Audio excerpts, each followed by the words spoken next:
இன்றைக்கி நம்ம உளுந்தங்கஞ்சி ரெசிபி எப்படி செய்யணும் தான் பார்க்க போகிறோம். 1½ கப்பு உளுந்து, 1 கப்பு செங்கல்பட்டு அரிசி, 1 டீஸ்பூன் வெந்தயம், 10லேருந்து 15 பல் பூண்டு, கொஞ்சமாக சுக்கு, பாதி தேங்காய் பூ திருவி எடுத்துருக்கேன். நான் இன்றைக்கி குக்கரில் தான் செய்ய போகிறேன்.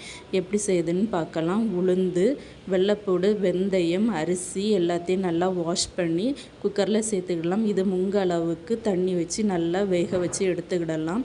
இதுக்கு தேவையான அளவு உப்பு சேர்த்துக்கிடுங்க. உப்பு கொஞ்சம் குறைவாக இருந்தாலும் நம்ம இது வெந்ததுக்கப்புறம் 2ஆவது சேர்த்துக்கிடலாம்.